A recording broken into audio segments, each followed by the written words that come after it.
At Christmas dinner, my grandfather lifted his glass and smiled across the table. Then he said, "Do you like the house I bought you, Emily?" Every fork froze midair. I blinked slowly, stunned. What house? The silence in that dining room stretched tight enough to snap. My mother's face drained of color. My father looked like someone had punched the breath out of him. Grandpa's smile vanished as he pushed his chair back, the sound cutting through the room like a blade. "Show me the deed, now." But the truth wasn't born at that dinner. It started weeks earlier in a cramped apartment in Columbus, Ohio, where I was living off overdue bills and microwave meals. I'd never asked my parents for help. They preferred to remind me how independence builds character, right before posting photos of their lake house weekends and new SUVs. The only person who ever made me feel seen was my grandfather, Henry Collins. Years ago, he'd promised, "One day, you'll have a place that's truly yours." I didn't think he meant an actual house. Then a week before Christmas, he called saying, "I have a special gift for you this year." I laughed it off. "Grandpa, you don't need to get me anything. It's already taken care of," he said. I didn't think about it again until the email arrived. "Congratulations on the successful sale of the Briarwood Court property." At first, I thought it was spam. Then I saw the address. Briarwood Court, the same street Grandpa once said had the best morning light. Sold. My stomach twisted. I called my mother casually, asking if Grandpa ever bought a house there. Her pause was too long. Then she forced a laugh. "No, honey, nothing came of that. Don't stress yourself." And she hung up.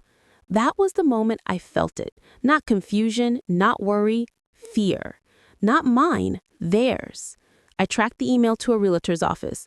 A quick call pretending to be a buyer confirmed everything. The house had been sold 3 years ago.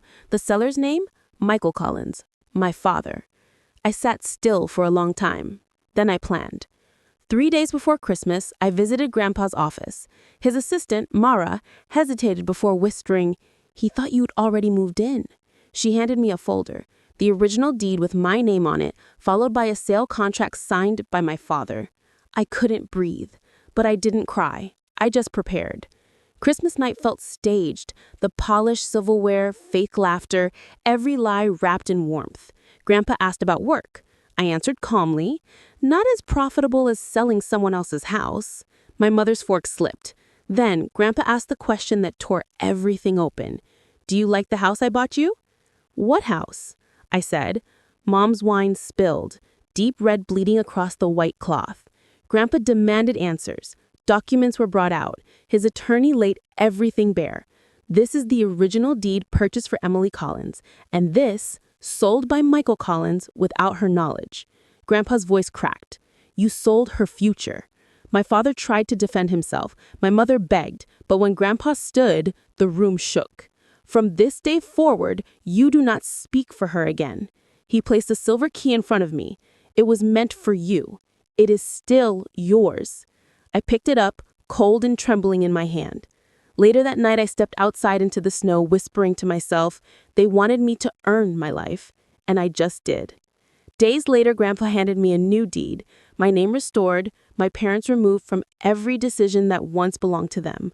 I didn't feel triumphant, just free. A week later, I drove to Briarwood Court. The house stood waiting, quiet under winter light. I held the key up to the sky and whispered, "Home." Justice doesn't always roar. Sometimes it stands still and lets the truth speak. If this story hit something in you, don't forget to like the video, subscribe to the channel, share it with your friends, and comment your perspectives or the lessons you took from it.